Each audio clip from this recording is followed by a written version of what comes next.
ओम नमः सिद्धिभ्यः विश्वप्रकाशि महिमानममानमेकम् ओमक्षराद्यखिलवाङ्मयहेतुभूतम् यं शङ्करं सुगतमीशमनीशमाहुः अरहन्तमूर्जितमहं तमहं नमामि। यह आचार्य योगेंद्र देव द्वारा विरचित अमृता शीति नामक परम आध्यात्मिक ग्रंथ है। इसमें अपना तीसरा छंद चल रहा है चर्चा में, उसी पर हम आगे चर्चा करेंगे।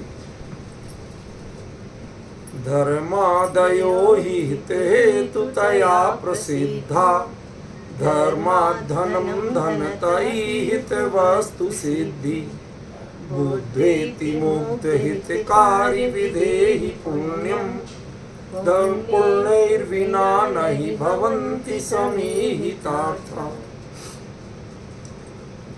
धर्म ही क्योंकि धर्मादया धर्म अर्थ काम आदि जो पुरुषार्थ हैं वो हित हेतु तया प्रसिद्धा, वह हित माने आत्महित के जीव के हित के हेतु साधन के रूप में प्रसिद्धा माने प्रसिद्ध हैं। धर्मात् धनम धर्म से धन की प्राप्ति होती है, धनता हित वस्तु सिद्धि और धन से अपेक्षित वस्तु की चाही हुई मन चाही वस्तु की सिद्धि होती है। इति बुद्ध्वा ऐसा समझकर मुग्ध हे भोले प्राणी हितकारी पुण्यम विदेहि, तुम हितकारी पुण्य को करो, अनुष्ठित करो, विधान रूप में करो, ऐसा वो संकेत में आचार्य देव ने कहा है। अब हमें इसका अभिप्राय जो है वास्तविक वो समझना है कि पुण्य हितकारी कब से हो गया। हमने तो बचपन में से यही सुना है अध्यात्मवादियों के मुख से कि ये पुण्य तो बड़ा भारी सिरदर्द है, संसार में रुलाने वाला है, सोने की बेड़ी है और पता नहीं क्या क्या चीज़ें इसके बारे में सुनी है। उस पुण्य को जब ये कहा जाए कि ये तुम्हें हितकारी है और तुम उसको करो, अभी तक ये कहा जाता था कि इसके चक्कर में मत पड़ना, इससे बच के रहो, और अब क्या कह रहे, इसको तुम करो, ना केवल करो बल्कि विधेही माने अनुष्ठित करो, विधि पूर्वक करो। कहीं ना कहीं तो डाउट होता है कि ये वो योगेंद्र देव है कि नहीं, जो परमात्मा प्रकाश योग सार में पुण्य की जो पुण्य को भी पाप के समान माने, वो समझदार है। ये जो कहते थे उनमें और इन योगेंद्र देव में अंतर क्यों आ गया है? वो पुण्य को पीछे छोड़ाने की बात करते थे और ये पुण्य को हितकारी मानने और करने की बात करते हैं। ये अंतर क्यों है? देखो उत्तर मिलेगा, पहले एक दो चीजें सोचो। मैं आपसे कहता हूं कि आप लोगों में से कितने लोगों को आत्मानुभूति प्राप्त है? वो किसी को कह देना, सच्ची झूठी जैसी भी कह सकते हो, हमें कोई एतराज नहीं। हम किसी को सर्टिफिकेट ना देने वाले हैं ना किसी का सर्टिफिकेट लेने वाले हैं। कभी नहीं आ रही है वीडियो को स्टार्ट नहीं करनी आपको ना। तो मैंने एक प्रश्न किया था आपसे कि आप लोगों में से कितने लोगों को निर्मल आत्मानुभूति प्राप्त है? हम तो कहते सबको, हम क्यों बुरा चाहें किसी का? भाई इतने साल तक तो अभ्यास करते हुए हो गए, गुरुदेव को सुनते हुए हो गए, पढ़ते हुए हो गए, विचार चिंतन करते हुए हो गए, तो हम क्यों चाहें कि किसी को नहीं हो? हमें किसी को सर्टिफिकेट भी नहीं देना और किसी को फेल भी नहीं करना, समझ में? लेकिन एक पूछना चाहता हूं कि चलो वो किसी को क्षण भर के लिए दो एक समय के लिए हुई भी हो, उसके अलावा काल में आप करते क्या हो धर्म के नाम? बस मुझे इतना बताओ। ऐसा हम तो स्वाध्याय करते, बहुत अच्छी बात, स्वाध्याय करो, लेकिन स्वाध्याय करने का भाव जो है वो है क्या? भाई आत्मानुभूति है, शुद्ध भाव है या प्रशस्त शुभ भाव? ठीक है, चिंतन करते हो, मनन करते हो, थोड़े बहुत सामायिक आदि भी करते हो, समझ गए, मर्यादित भोजन करते हो, नित्य नियम देव दर्शन पूजन प्रक्षाल करते हो, सब कुछ करते हो। मैं आपसे पूछना चाहता हूं कि आप जो कुछ भी अपने हित के लिए करते हैं, इसमें है ना सब हितकारी, हित करने वाला, तो वो आप हित के लिए करते हैं क्या अहित के लिए करते हैं? क्योंकि आपने तो पढ़ा कि जो पुण्य को भी पाप माने वही समझदार है, समझ गए ना? तो फिर ये सब जो काम करते हो, ये पाप के समान अहितकारी जान के करते हो या कहीं ना कहीं हितकारी जान के करते हो? हितकारी। तो वहां आचार्य ने क्यों कहा था कि जो पुण्य को भी पाप जाने वही ज्ञानी? हमें आचार्यों के वचनों की समीक्षा करना नहीं आती, किस समय वो किस वेवलेंथ से बोल रहे हैं ये पहचानना नहीं है। ये हमारी सबसे बड़ी कमी है। हमारे पास एक और दिमाग में वायरस घुसा हुआ पड़ा है और उस विषय वायरस का नाम है नए विवक्षा। जहां जरूरत नहीं है वहां भाई साहब, ये व्यवहार नहीं की बात है, व्यवहार नहीं में तो यही चलता है। वो शुद्ध निश्चय नहीं की बात थी, उसमें ऐसे ही चलता है। माने आपने नए के ऊपर टाल के अपने आप को बचा लिया। हम तो ये भी कर लेंगे, हम वो भी कर लेंगे, दोनों हाथ में लड्डू रख लेंगे, करना कुछ नहीं। ना हमारा इसमें मन है ना उसमें मन है, असली मन तो लड्डू कचौड़ी में। जितना मजा उसमें आवे इतना मजा किसी में नहीं आवे। ये अपने छाती पे हाथ रख के शांति से विचार करो कि हम किसको धोखा दे रहे हैं। ठीक है ना, हम किसको धोखा दे रहे हैं ये बता दो। हमें थोड़ा समझना तो पड़ेगा, मेरा पॉइंट समझे ना? समझना तो हमें पड़ेगा कि हम धोखा किसको दे रहे हैं। तुमने करते हो पुण्य, अब असल में वो पुण्य होता है कि नहीं होता बात दूसरी, पर जो भी करते हो उनको शास्त्रों में पुण्य कार्य का, ठीक है ना, उसको करते हो और उस पर नाम क्या लगाते हो? खरे खर पुण्य तो हे है।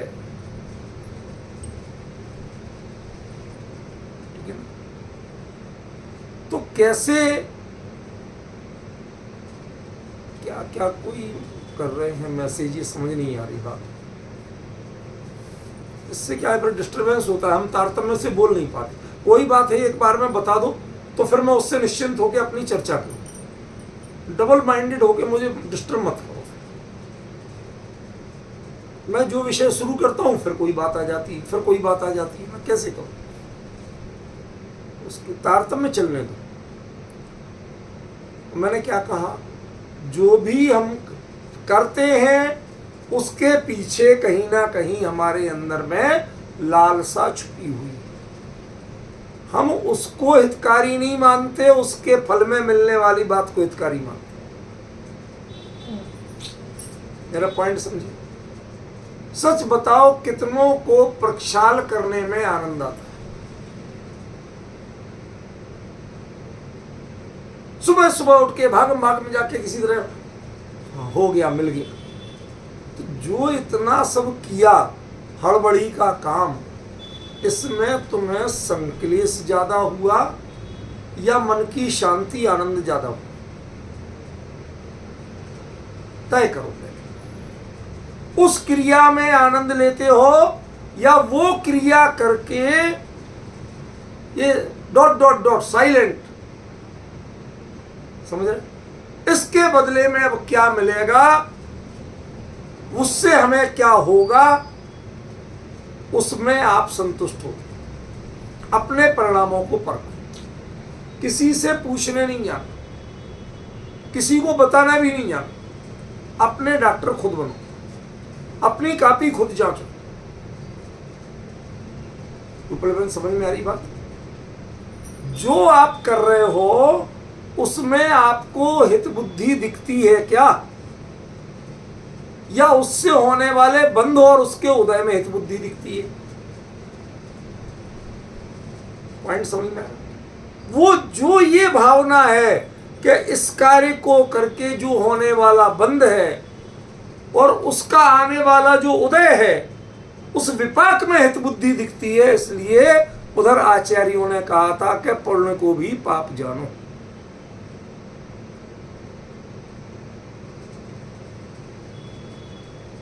जो ये कार्य कर रहे हो और ये कार्य करते हुए मन में टोटल में नहीं लिखा, उसे अपना कार्य करने का हर्ष बहुत है, तो सच बताओ आपको उसका हर्ष होता है?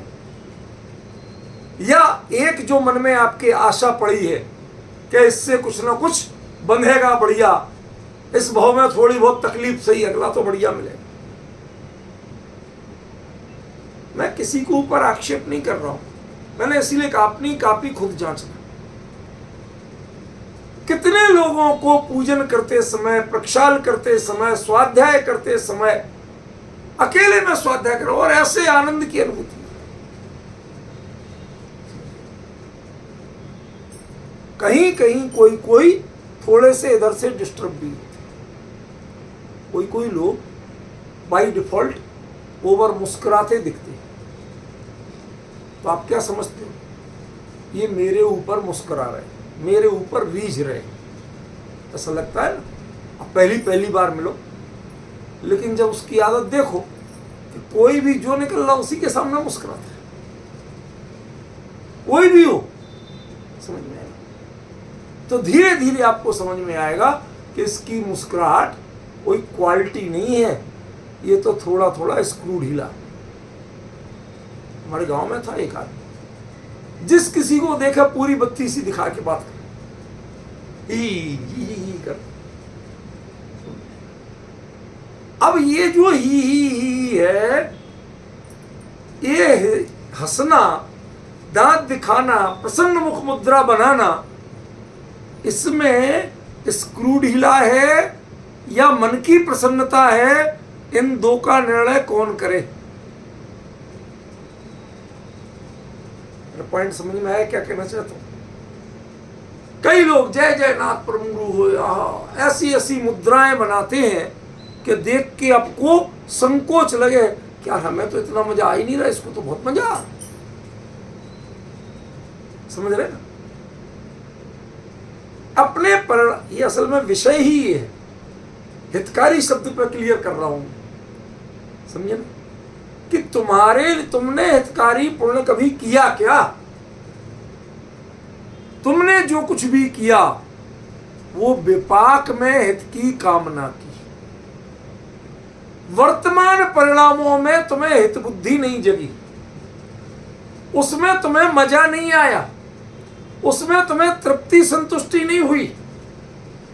इसका मतलब क्या हुआ? इसका सीधा सीधा मतलब ये हुआ कि तुम्हें इसमें बिल्कुल अच्छा नहीं लगा। समझ गए? लोग इंश्योरेंस कराते ना, कराते कि नहीं कराते? किस लालच में कराते? लाइफ इंश्योरेंस कितना धोखा है, जिसे कहते लाइफ इंश्योरेंस, उसमें लाइफ ही इंश्योर्ड नहीं होती। उसका लाभ तब मिलता है कि जब तुम्हारी लाइफ चली जाए, और वो भी तुम्हें नहीं मिलता।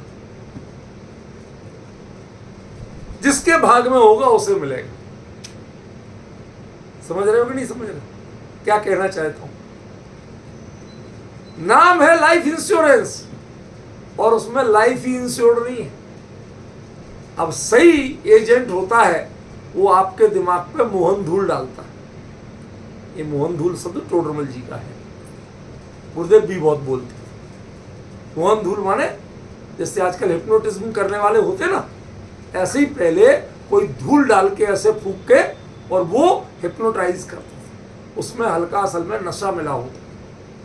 तो वो ऐसे तुम्हारे सामने फूंक दिया और वो नशे की चीज गई और उसका दिमाग ऐसा लगता, हाँ भाई साहब बहुत मजा आ रहा, बहुत मजा आ रहा, बहुत मजा आ रहा। और मुझे नशे की चीज़ों के नाम याद नहीं है इतने, बाकी पढ़ा जरूर है कि एक विचित्र सा कोई हीरोइन टाइप का नाम है, हीरोइन नहीं कह रहा हूँ, हीरोइन टाइप का कोई नाम है जिसको पता नहीं कौन सी दवाई कहते हैं, नशा, उसको ऐसे फूंक दो अकेला किसी के ऊपर तो उसकी सांस में जाते ही वो ऐसा समझेगा अरे मुझे तो अतीन्द्रिय आनंद आ रहा, मेरे जैसा सुखी कोई नहीं है। समझिए, उसको ही टोडरमल जी के काल में मोहन भूल कहा गया। ये प्योर नशा था। तो ऐसे किसी ने उड़ा दिया और आप मग्न होने लगे, हा मजा आ गया।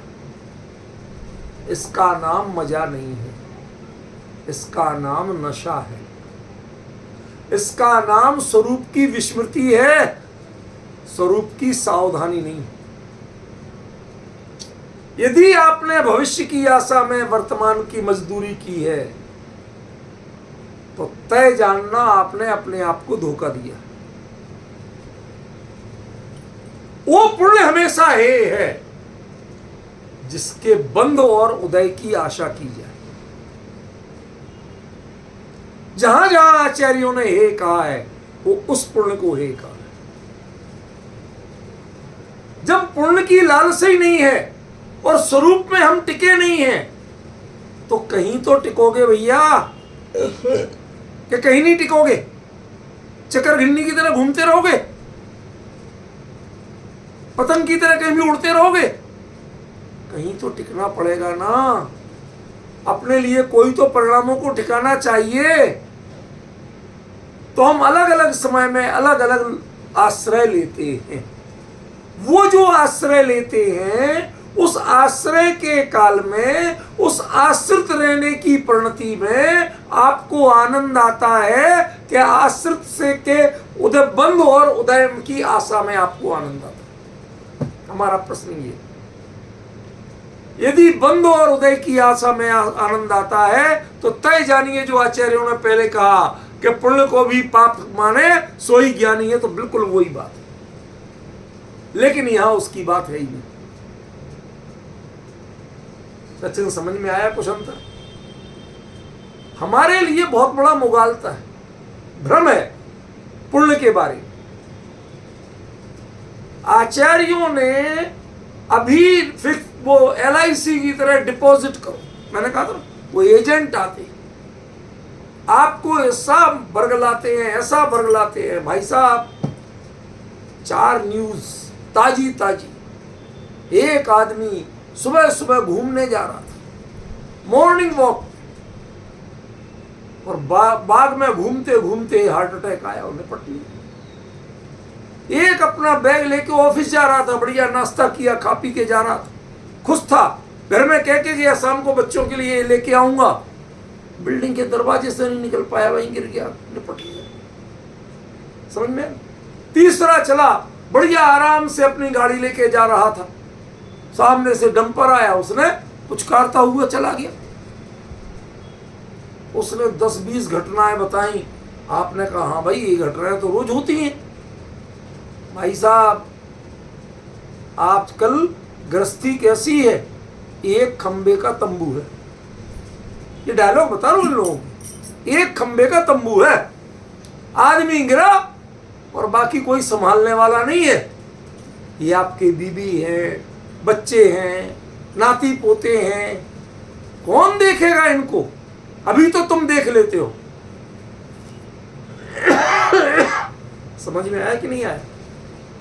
और आपके लिए बढ़िया आशा दिलाई, आप हमारी पॉलिसी लो। पॉलिसी लोगे, यदि आप जिंदा बचे रहे तो कोई लाभ नहीं, ये गारंटी जानना। बैंक के सेविंग अकाउंट के इंटरेस्ट से भी कम मिलता है। समझ गया? यदि आप जिंदा बचे रहे तो ठगे गए, ये मानना।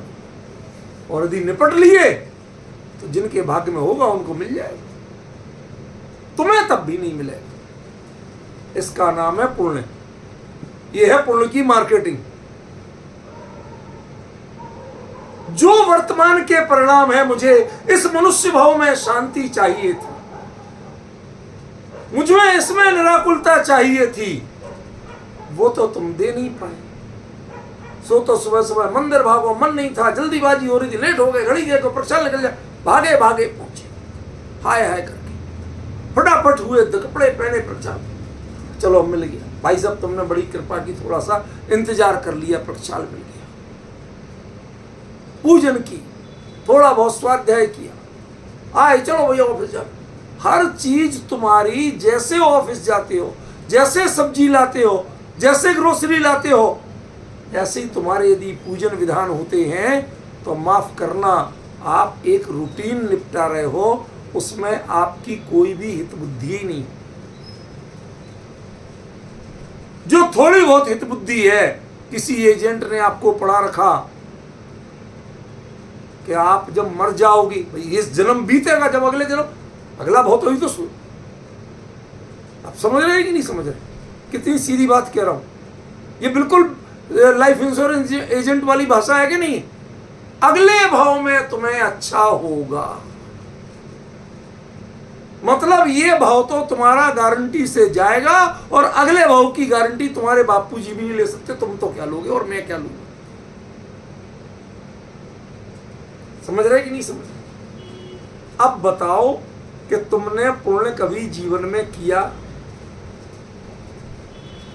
आचार्य कह रहे हितकारी विधेहि पुण्यम, तुम पुण्य, हितकारी पुण्य को करो। इसका मतलब जो कुछ भी तुमने आज तक किया है वो हितकारी पुण्य नहीं था। कहते भाई साहब करते तो वही है जो शास्त्र में लिखा है, आपने कहा सुबह सुबह जाओ, प्रक्षाल करो, पूजन करो, नंगे पैर जाओ, तो नंगे पैर भी चले जाते हैं, वाहन से नहीं जाते, और दुनिया भर की बात। हमने सारे बाहर में जितने कष्ट मिल जाएं, क्षमा करना मेरे शब्दों को, वो अहिंसक दृष्टि अलग है, उसकी बुराई नहीं कर रहा हूं मैं। भाई पैदल जाओगे, कदाचित नंगे पैर भी जाओगे, तो अपने वजन को, अपने पैरों में कांटे नहीं चुभ जाएं, कंकड़ नहीं चुभ जाएं, तो संभाल के रखोगे, धम से पैर नहीं रखोगे, तो जीव की हिंसा नहीं होगी। वो इसलिए सही था, वो दृष्टिकोण खोटा नहीं था, लेकिन उस दृष्टिकोण की जगह आपने क्या माना कि चाहे कंकड़ चुभे, चाहे कुछ हो जाए थोड़ा बहुत, लेकिन इससे ज्यादा पुण्य मिलेगा, चप्पल पहन के जाएंगे तो कम मिलेगा। ये जो सोच है ये वायरस है, क्योंकि तुम सिर्फ पुण्य बांधने के लिए जा रहे हो, तुम कुछ भी, तुम्हें अभी मजा आ ही नहीं रहा। जिस समय एक जीव के भी रक्षा के लिए जो आपको मन में तृप्ति मिलती है, तसल्ली मिलती है, मेरे द्वारा किसी को पीड़ा नहीं हुई, मेरे कारण नहीं हो पाई, इतना संभल के चला, इतना अत्याचार किया मैंने, इसका हर्ष है तुम्हें क्या? यदि इसका हर्ष नहीं है तो तुमने हितकारी पूर्ण नहीं किया। समझ गए? तुम कहते हो दुष्टम जिनेन्द्र भवनम भवतापहारी, तुमने ये पढ़ा या ऐसा तुम्हें लगा? यदि लगा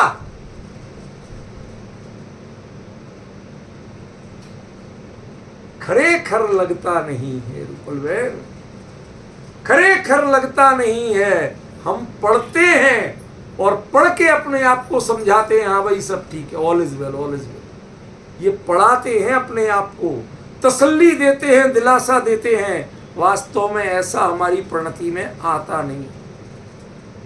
ये कड़वी सच्चाई जानना, ये किसी पे व्यंग नहीं कर रहा हूं, समझे? इसे कड़वी सच्चाई जानना। जब तक आपको जो धर्म कार्य करने में, जो पुण्य कार्य करने में यदि आकुलता का अनुभव है और आगे फल की कामना है, ये दो चीजें बताती हैं कि तुमने हितकारी पुण्य किया ही नहीं। और आचार्य कह रहे हितकारी पुण्य करो। इसका मतलब क्या करो? अब डिफरेंस ख्याल में आ रहा? क्या कहा आचार्य देव ने? क्लियर हो रहा? कितना क्लियर विषय कहा उन्होंने? तुम अभी तक पुण्य करते तो हो, बांधते तो हो, फल भोगते तो हो, लेकिन उसके बावजूद मिथ्यात्व छूटता नहीं है, क्योंकि जिसके निदान मौजूद है मिथ्यात्व उसका अभेद्य कवच में मौजूद है। निदान एक ऐसा कवच है कि जब तक वो ही नहीं टूटेगा तो मिथ्यात्व के ऊपर तो आंच ही नहीं आएगी। जब मिथ्यात्व पे चोट ही नहीं पड़ेगी तो उसे खतरा क्या है? समझे ना? ये जीवन ये मिथ्यात्व के नाश के लिए, ये जो हितकारी पुण्य विधेयी कह रहे हैं ये इसीलिए है कि उस पुण्य के भाव में से पहले तो वासना निकालो, निदान निकालो। इससे पुण्य बंधेगा और उदय में आएगा और अगला भाव अच्छा होगा। इसको माइनस करो। यदि तुम्हें वर्तमान में आनंद आता है, खुशी मिलती है, तृप्ति मिलती है, बहुत अच्छा लगता है, आकुलता घटती है, तो करना प्रक्षाल पूजन, वरना मत कर।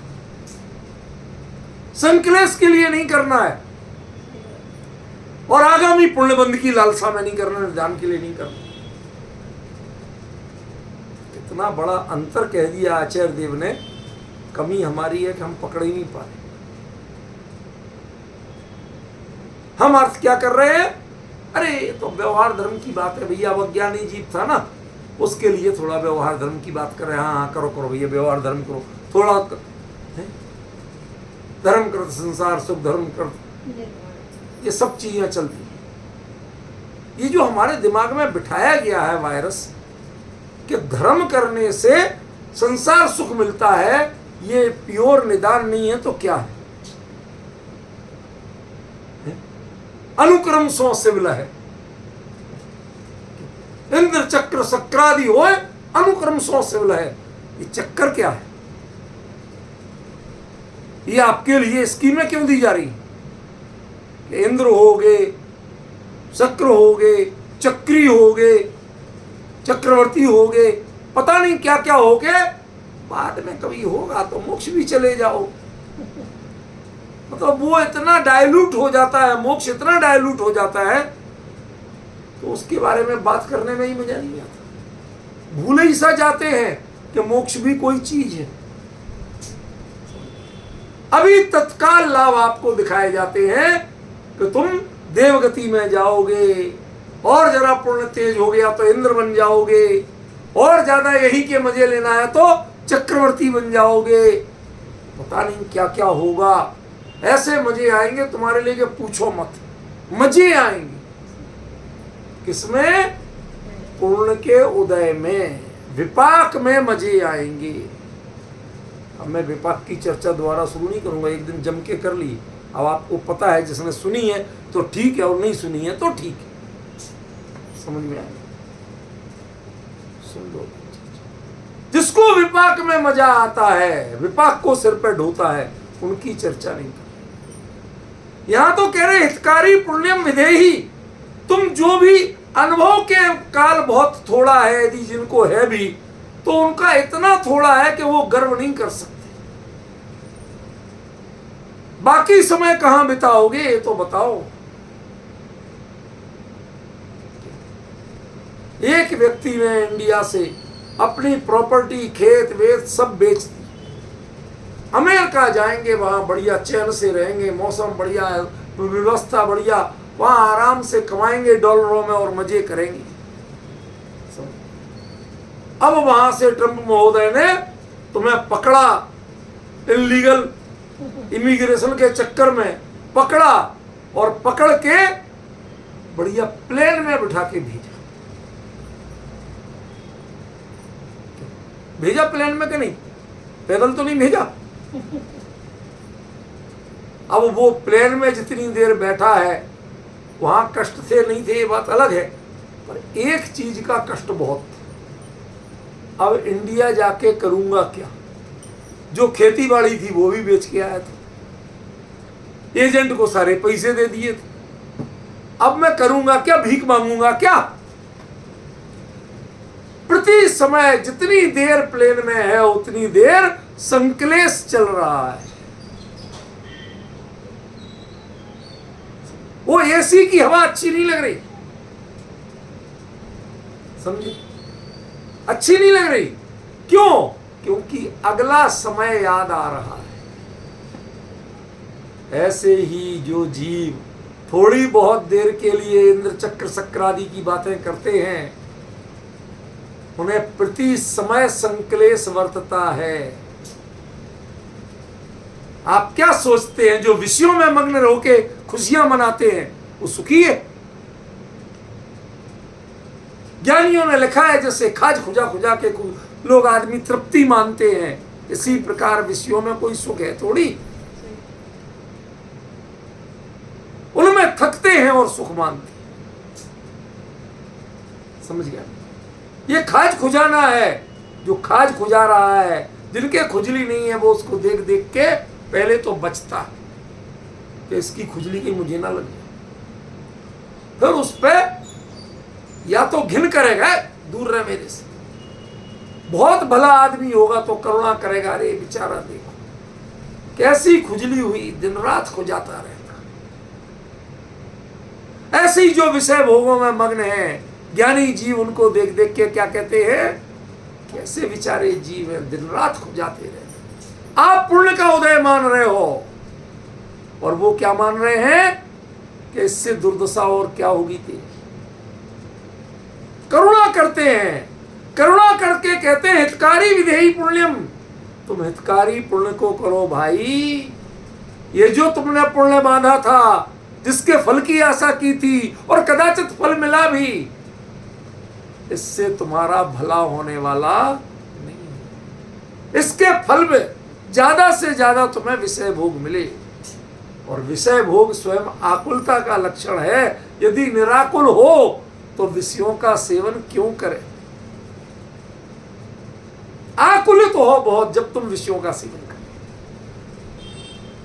भाई जिसका पेट भरा हो, हमने जंगल में सुना है, पढ़ा है, देखा तो ज्यादा नहीं है, शेर का पेट भरा हो, वो एक बार खा पी ले, 7 दिन तक पड़ा, कुछ नहीं चाहिए, पानी वानी पीने जाएगा और कुछ नहीं।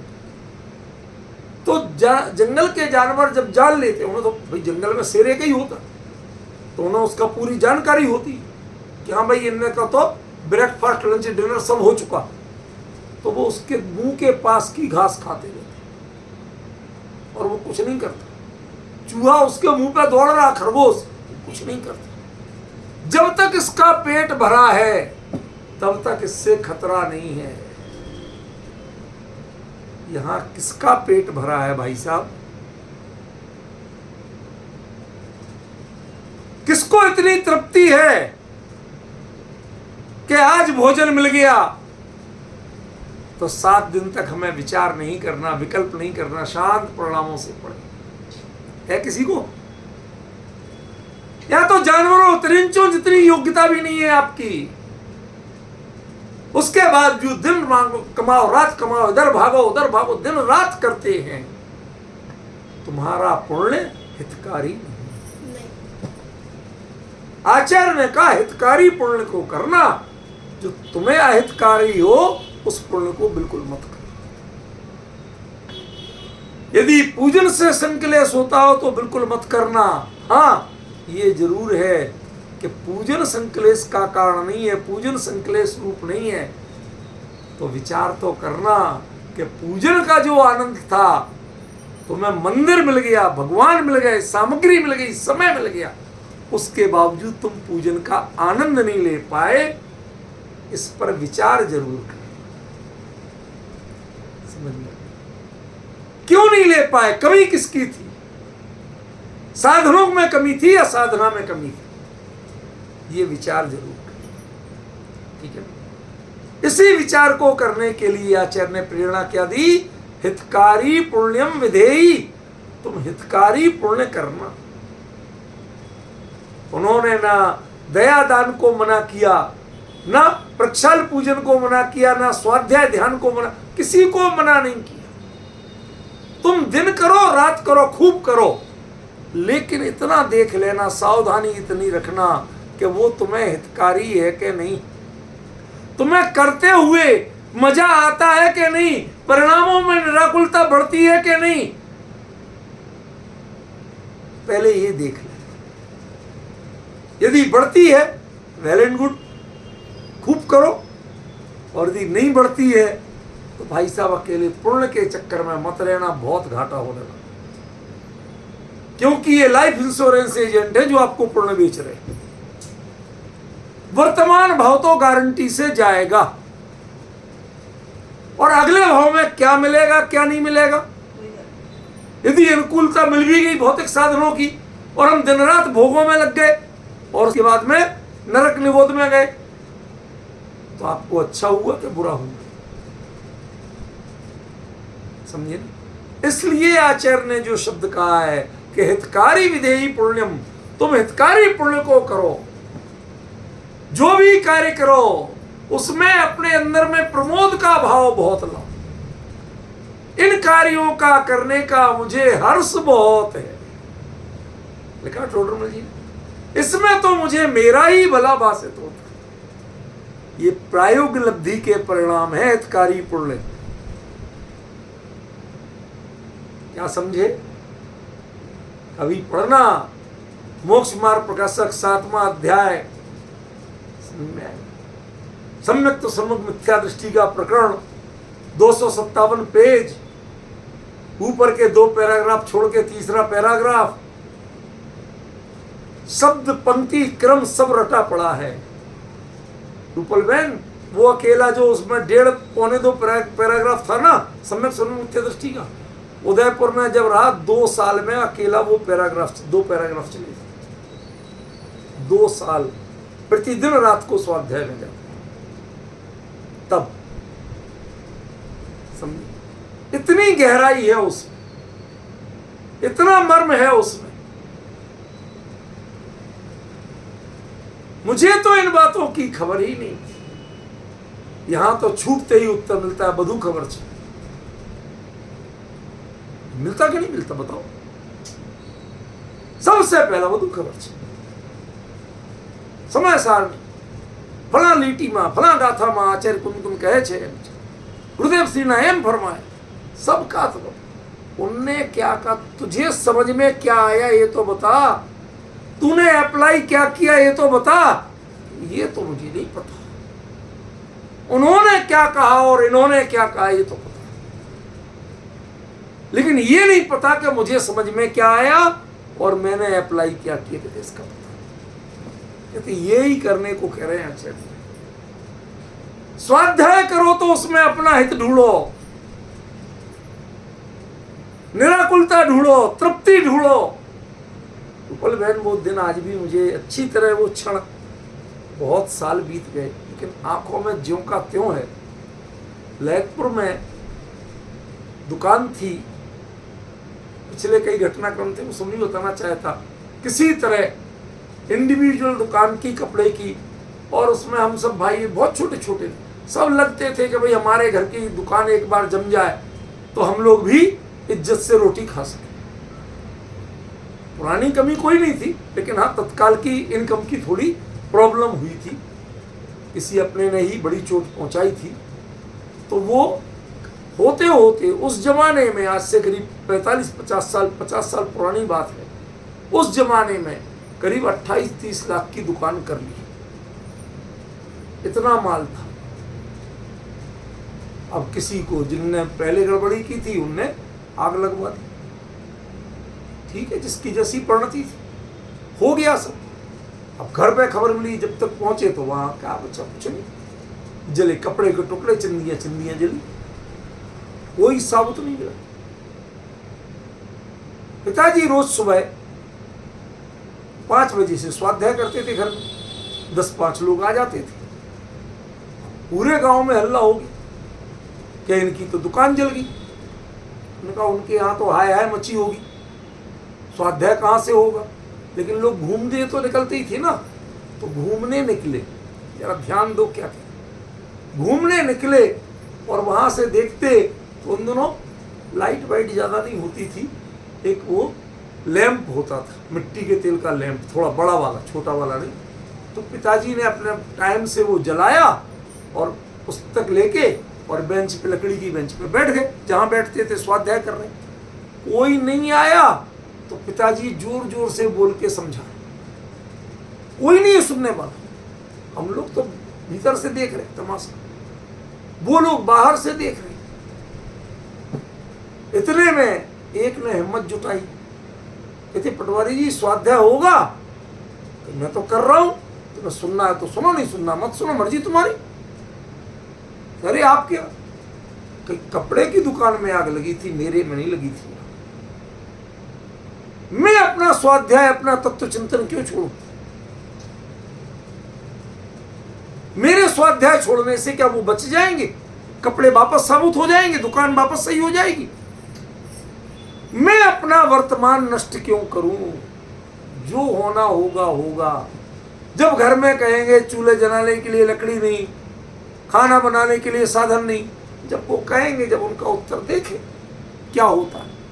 जैसे होगा वैसे होगा, लेकिन मैं वर्तमान में स्वाध्याय का समय वह मैं संकलेश में बिताना नहीं चाहता।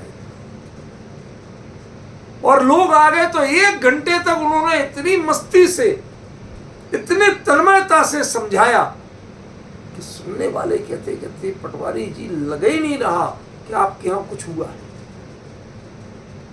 आज तो रोज से भी ज्यादा मस्ती में आप समझा। ज्ञानी जीवों की अंतर्धारा बाहरी संयोगों से प्रभावित नहीं होती, और जिनके बाहरी संयोग हावी हो जाएं उनकी अंतर्धारा थी ही नहीं।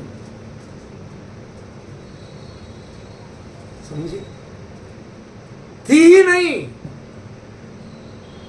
तो पहले तुम सोचो कि तुमने हितकारी पूर्ण किया था, स्वाध्याय हितकारी के रूप में किया था, प्रक्षाल पूजन हितकारी के रूप में किया था, सात्विक भोजन हितकारी के रूप में किया था, दया दान आदि हितकारी के रूप में किए थे, व्रताधिक हितकारी के रूप में किए थे। किसमें तुम्हें मजा आया था ये बताओ? किसमें तुम्हें निराकुलता लगी थी ये बताओ? किसमें तुम्हारी आकुलता घटी थी ये बताओ? यदि तुम्हारे पास अपने आप को देने का उत्तर नहीं है तो दूसरे पे क्वेश्चन मार्क मत लगाओ। दुनिया क्या कर रही है इसकी समीक्षा मत करो। तुम्हें पुण्य की चर्चा कि पुण्य पाप के समान है और ऐसा और वैसा है, वो तुम्हें दूसरे के लिए नहीं मिली, सेल्फ स्टडी के लिए मिली। अपने परिणामों पे अप्लाई करके देखो कि कहीं तुम इस कैटेगरी में तो नहीं। यदि नहीं है, well and good, you should do it. Go ahead, बढ़ते रहो, आगे करते रहो। हितकारी पुण्यम विधेयी, हितकारी पुण्य करते रहो। मना ही नहीं कर रहे। मना कब करेंगे? कि जब आप ये काम करते समय संक्लेश का अनुभव करते हो तो संक्लेश के लिए मना करेंगे, इन कामों के लिए मना नहीं करेंगे। 2 बातों का अंतर समझना। सुबह सुबह कौन नींद खोले? सुबह तो मजा आता है, अच्छी नींद आती है, और तुम कहते प्रक्षाल पूजन करने का। हमें तो बड़ा संक्लेश लगता है। तो क्या कहें कि कल से प्रक्षाल पूजन बंद कर दो? नहीं, संक्लेश करना बंद कर दो, उसमें आनंद लेना शुरू करो, उसमें मन की आकुलता घटाओ और इतनी प्रसन्नता बढ़ाओ कि कब वो समय बीत जाए पता ही नहीं चले। वहां से निकल के आओ तो संक्लेश हो, वहां रहते हुए संक्लेश ना हो। आचार्य तो ये कह रहे,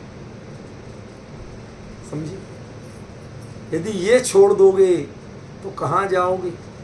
फिर टोडरमल जी की याद रखना, उपदेश तो ऊंचा चढ़ने को दिया जाता है। यदि तू इससे नीचे गिरेगा तो अपना ही अहित करेगा। इसलिए मैं तो ये नहीं कह सकता कि तू कुएं में गिर जा, गड्ढे में गिर जा, कीचड़ में गिर जा। मैं तो नहीं कह सकता। मैं तो यही कहूंगा अंतिम समय तक अपने को संभाल, पकड़े रहे, छोड़ मत। वो तो मैं गिर ही जाऊंगा, मेरे से नहीं पकड़ा जाता। अंत समय तक मैं ये नहीं कहूंगा कि छोड़ के गिर जा। डिफरेंस समझो। हम क्या आशा करते हैं, हमारे में क्या छल चलता है? भाई साहब तुम्हें आकुलता होता है तो मत करो। ये उत्तर कभी मत देना, ये उत्तर कभी मत देना कि तुम्हें आकुलता होती है सुबह सुबह जाने में तो प्रक्षाल करना छोड़ दो, पूजन करना छोड़ दो। स्वाध्याय में आने में आकुलता होती है तो स्वाध्याय करना क्यों? क्योंकि यदि ये छोड़ोगे तो महाआकुलता के काम करो। तुम काम की जाति बताओ, इससे ऊंची क्या करो? जैसा पढ़ के सोएंगे। स्वरूप की विस्मृति, वर्तमान भाव की भी विस्मृति और स्वरूप की भी विस्मृति, पड़े पड़े खर्राटे ले रहे हैं। तीव्र दर्शनावरणी कर्म का उदय भोग रहे हैं। समझे ना? कहते ये क्या तुम अर्धमृतक के समान पड़े हो, इसमें तुम सुख मानते हो? यदि तुम्हें ऐसी यही भला लगता है तो भाई तुम यहीं रहो। चलो सुबह कल से मैं उठाऊंगा, चलो चल करने, चलो पूजन करने। कैसे मजा नहीं आएगा मैं बताऊंगा कैसे मजा आता। आपको प्रेरणा यही देना है। आचार्य ने यही प्रेरणा दी है, हितकारी पुण्यम विधेयी। जो उस पुण्य, लालसा वाले पुण्य, वासना वाले पुण्य, विपाक वाले पुण्य की निंदा की थी, उसकी लालसा की निंदा की थी, उसको लोगों ने क्या समझ लिया कि मैं पुण्य करना ही नहीं। तो करोगे क्या? स्वरूप का अवलंबन तुम्हें स्थिर मिला नहीं है। सोच समझ के शब्द प्रयोग कर रहा हूं। किसी को हुआ भी हो तो स्थिर तो नहीं मिला है, ये तो तय। छद्मस्त अवस्था में, ग्रस्त अवस्था में स्थिर अवलंबन नहीं मिलता है। वो तो 6 महीने 4 महीने में एक आध क्षण की बात मिलती। समझे कि नहीं समझे? यदि ऐसी स्थिति है तो वो जो तुम बढ़ा सको तो बढ़ाना, लेकिन वो कितना बढ़ाओगे?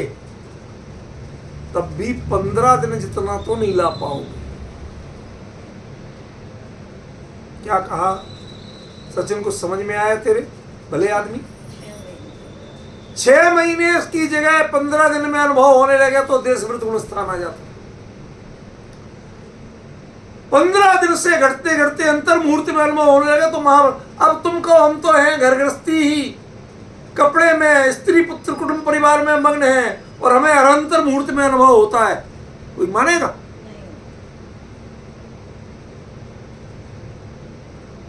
ये मानने लायक बात है। अरे साहब क्या बात करते हो, हमें तो होता ही होता। तुम जितनी चाहे कह लो, तुम जिनेंद्र भगवान के विरुद्ध बोल के अपनी ही बेइज्जती कराओगे, जिनेंद्र भगवान की बेइज्जती नहीं कर पाओगे।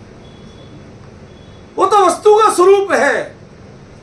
तुम्हारी उतनी आसक्ति घटेगी, जितनी जितनी अनुभव की बाधा घटेगी उतनी विषयों की आसक्ति भी घटेगी।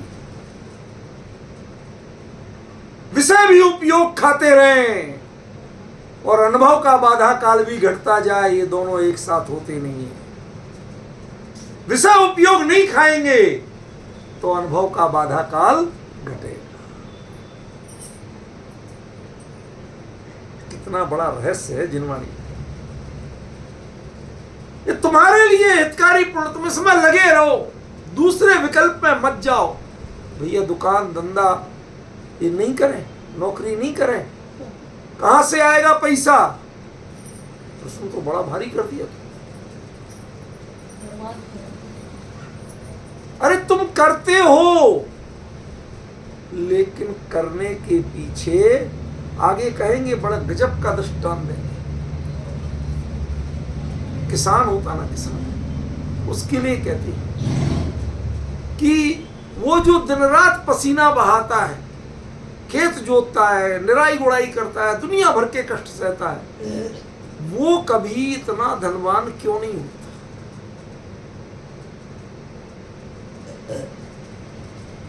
ये आगे दृष्टांत देने वाले इसी ग्रंथ में आचार्य देव, इसी पुण्य पे कि मजदूरी करके, बहुत मेहनत करके तुम पुण्यशाली नहीं बन सकते हो, तुम निराकुलता प्राप्त नहीं कर सकते हो। असली तो वह हितकारी पुण्य है जो तुम्हें अभी निराकुलता प्राप्त करना है। हमारे विद्वानों की जीवन शैली देखो।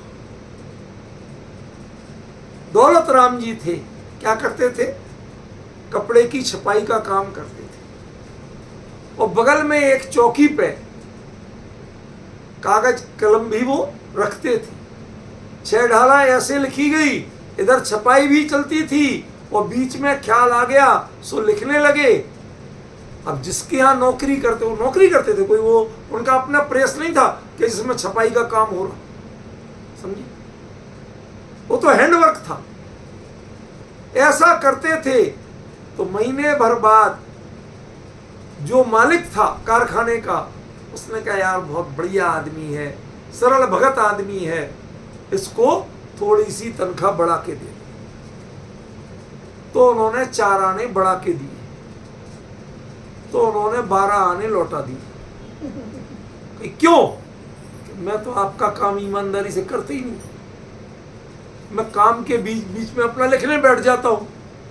कायदे से तो आपका काम करना चाहिए, तो मैं 8 आने का काम आपका कम करता हूं, इसलिए 4 आने ज्यादा नहीं लूंगा, 8 आने और लौटा।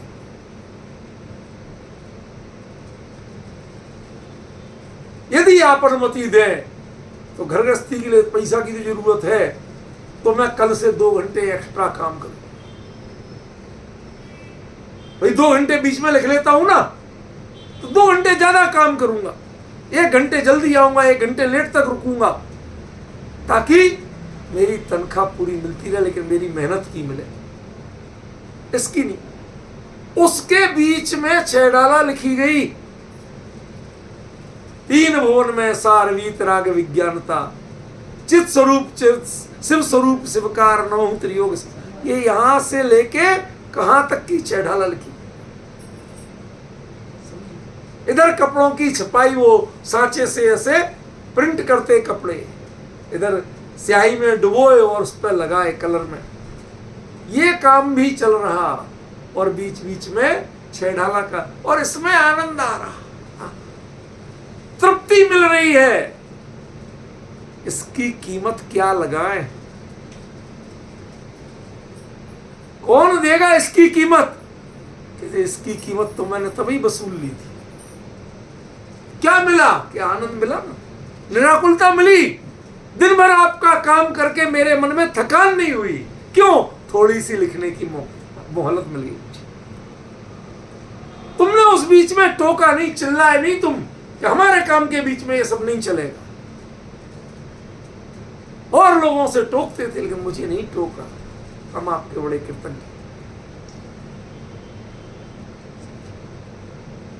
भागचंद जी, उनके इतने भजन हैं। भागचंद जी जाते, उनका घर में जहां गांव था वहां काम धंधा छूट गया। चलते चलते जयपुर पहुंचे, तो वहां सुबह का समय जब पहुंचे, 3 दिन से पैदल चल रहे थे, पहुंचे तो सुबह मंदिर के बाहर पानी वानी मिल जाता था, नहा धो के चलो भाई मंदिर में दर्शन तो कर ले। तो दर्शन करके जो ही निपटे, तो इतने में वहां शास्त्र स्वाध्याय हुई। तो शास्त्र सभा में बैठ गए। अब वो बड़ी तृप्ति से सुन रहे, ऐसे मग्न होके सुन रहे, तो वक्ता तो एक क्षण में पहचान गया ये कोई थोड़ा सा जानकार मालूम होता है। तो पहले एक चीज चलती थी कि कोई ऐसा दिखे रसिक, तो जरूर इसे कोई भजन वजन आता होगा। तो उनसे कहा एक आध भजन सुनाओ। स्वाध्याय के बाद भजन जरूर होता था, समझ गए? एक आध भजन सुनाओ। तो उन्होंने भजन गाया, और बड़ी लय से गाया, और वह अपने ही लिखा हुआ गाया। लोग जानते थे ये तो भागचंद जी का भजन है, तुम कौन हो? अब वो कैसे कहें कि अपने अहंकार की पुष्टि कैसे करें? बड़ा संकोच करते करते जब बात खुली, तो उन्होंने कहा हूं तो इधर कैसे पधारना हुआ, यहाँ आजीविका के लिए आया हूं। तो लोगों ने बड़ी भारी आजीविका दी, और कहा खूब लिखते रहना आप, तो जितना उनको मिलना चाहिए था रूपल बहन, उससे 100 गुनी आजीविका दी। 2-3 महीने में जब उन्हें 25,000 रुपए, उस जमाने में 25,000 में लोग अच्छे अच्छे देख नहीं पाते थे जिंदगी में, इतना पैसा मिला। उन्होंने उसमें से 750 रुपए निकाले, और बाकी पैसे वहीं समाज को, मंदिर को देके चले आए। इतने में मैं अब जाके अपना घर बच्चे संभाल लूं। मेरी मेहनताना इतना ही है, बाकी तो आप जानो, हम नहीं ले सकते। ये आप उन विद्वानों की जीवन शैली देखो, कितने निष्प्रह होके चले, किस तरह से तत्व की आराधना की। अब उनके पड़ो दिए चैतन्य मुकुरे भावा शिरचिदा, समम भांति ध्रुवे, वो जो उत्पाद में ध्रुव एक समान में एक समय में जिनको प्रवचन सार समझा समझा के कुंद कुंद थक गए कि एक समय में उत्पाद में ध्रुव तीनों कैसे होते हैं, वहां वो लिखते हैं समम भांति ध्रुव वे जल संतोंत रहता। पूरा प्रवचन सार का गेय तत्व प्रज्ञापन आ गया उसमें। क्या एक पंक्ति में पूरा गेय तत्व प्रज्ञापन आ गया। उत्पाद व ध्रुव तीनों एक समय में क्लियर जिनको दिखाई देते। अब वस्तु में नहीं हो तो उनके ज्ञान में कहां से झलके, उनको ज्ञान में झलक रहे हैं એટલે वस्तु में एक समय में है। ऐसे कवि, ऐसे विद्वान, इतने क्या चाहिए यहां तो जरा सा छींकने खांसने के भी पैसा चाहिए। मुझे तो एक उदयपुर के हमारे विद्वान है बंडी साहब, बहुत सज्जन व्यक्ति हैं, उनने बताया, कहते साहब बड़ा दुख है आज के आप लोग इतने निष्प्रह रहते हो और आज हमारे यहाँ जो विद्वान हैं किसी को संलेखना हो रही हो उसकी और वो उनको कह दो भाई साहब जरा जाके डमोकार मंत्री सुनायाओ, थोड़ा विद्वान हो 2 शब्द सुनायाओ, तो कहते भाई साहब 2100 का लिफाफा तैयार रखना, उसके बिना नहीं आऊंगा। कहते ऐसी परिणति हो गई है, कहाँ विद्वान ऐसे थे। ये डिफरेंस समझ रहे, दोनों बातों का अंतर समझ रहे, ये पहचानो जरा। जब तक तुमने पुण्य के हितकारी रूप को नहीं जाना, उसमें वासनाएं रखी, उसमें विपाक की आशा की, निदान का भाव रखा, तब तक पुण्य बहुत खतरनाक है। पुण्य के बिना काम चलेगा नहीं, लेकिन हितकारी पुण्य करना सीख लो, वरना ये मनुष्य भाव बर्बाद चला जाए। ये पंडिताई में शास्त्र की पंक्तियां वही रहेंगी, वचन वही रहेंगे, लेकिन तेरे संस्कार इतने नीच होंगे कि नरक निगोद में जाएगा और कुछ नहीं। निर्माल्य सेवन का भाव नरक निगोद ले जाएगा और कुछ नहीं। जरा विचार करो, पुण्य से बड़ा निर्माल्य कुछ नहीं होता है, जिसमें हम आशा करते हैं ये मिल जाए ये मिल जाए, तो निर्माल्य है। क्या आशा करते हैं? अरे वर्तमान में भगवान के दर्शन में, पूजन में, स्वाध्याय में, चिंतन मनन में, एक एक चीज में, सात्विक भोजन, हर चीज में आनंद लो। किसी में खेद खिन्नता नहीं करना। रस परित्याग हो तो उसका आनंद लो, खेद खिन्नता नहीं करना। तब समझना हितकारी पुण्यम विधि, तो तुमने हितकारी पुण्य को किया। अभी इस छंद में है बहुत माल, आगे चलेगा। आज का समय हो गया है।